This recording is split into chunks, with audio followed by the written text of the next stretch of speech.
There's a rhythm emanating from the sun to the edges of the solar system. Roughly every 11 years, our star ramps up to a turbulent state, expelling violent eruptions. After a peak, it calms down to a quieter phase before starting all over again. This is known as the solar cycle. This ebb and flow of solar activity affects the entire solar system, including spacecraft electronics and astronauts that can be affected by particle radiation if they're not sufficiently protected. Understanding the solar cycle is one of the oldest problems in solar physics, and now predicting it is more critical than ever as we venture to the Moon, Mars, and beyond. So here are ways we've learned about tracking it. So welcome to the dome. Today we're gonna observe the sun and see if it has some sunspots. Every morning when the skies are clear, Olivier looks through this telescope in search of sunspots. These are dark blotches on the sun that are the main source of solar eruptions. They appear and disappear on the sun's surface. So we're not looking at the sun, in fact we're looking at the shadow of the instrument. Then we put the paper always at the same place, and then we can start drawing. Olivier and a team of sun observers record the pattern of sunspots by pencil. The first known record of sunspots date back to around 1,000 years ago in China.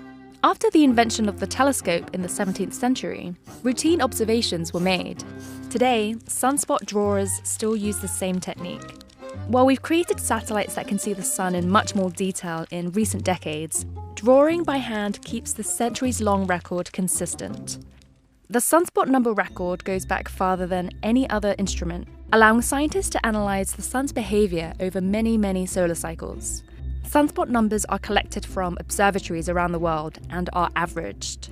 During every 11-year cycle, the number of sunspots rise from zero to a peak and then go back down to zero again. Scientists use these numbers to determine when a new solar cycle begins and how active a cycle is. Solar maximum, the period of highest activity, can vary wildly from cycle to cycle.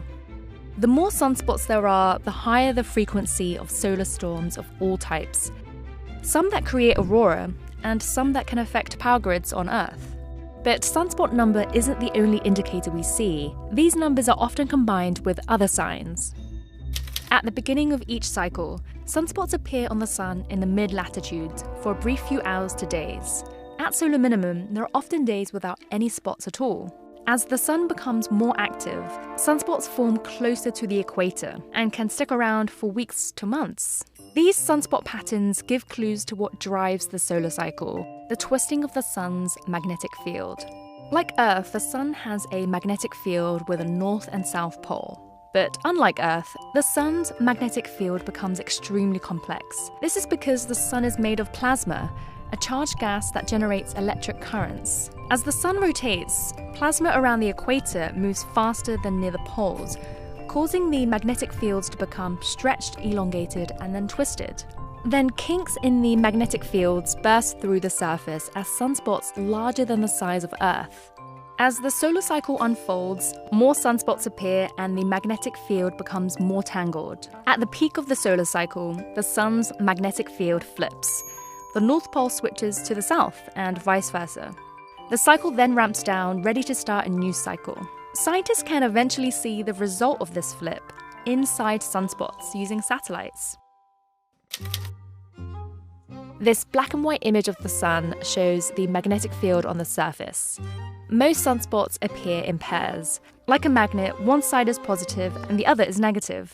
After they form, they gradually disappear again, leaving behind remnants of magnetic fields that move towards the sun's poles. Eventually, each pole accumulates enough magnetic fields, forcing the sun's poles to flip at the peak of the cycle. Then, new sunspot groups appear with the polarities in the opposite direction. Scientists look for a consistent string of these new sunspots in order to declare the next solar cycle. But the transition between cycles is slow and messy. Cycles often overlap, creating freckles of old and new sunspots on the sun at the same time. Scientists can only determine we're in the new cycle when the number of new sunspots overtake old ones, which can be 6 months to a year after the new cycle has begun. While these spots give us a visible tracker, in recent years, scientists have discovered another signal that's hard to see from Earth. The strength of the sun's poles during solar minimum can help predict how active the next cycle will be. After the poles have reversed at the peak, scientists keep a close eye on it for the next few years. If the magnetic fields accumulated at the poles become strong during this time, it's likely the next solar cycle will be an active one. If the buildup is weak, the next solar cycle won't be as active. While we use these indicators to track the sun, predictions are still hard. After all, we've only had detailed satellite observations of the last 4 solar cycles, and scientists are still learning about what causes the sun's cycle. So until we piece together those missing pieces, the sun, even with its 11-year clock, will continue to surprise us.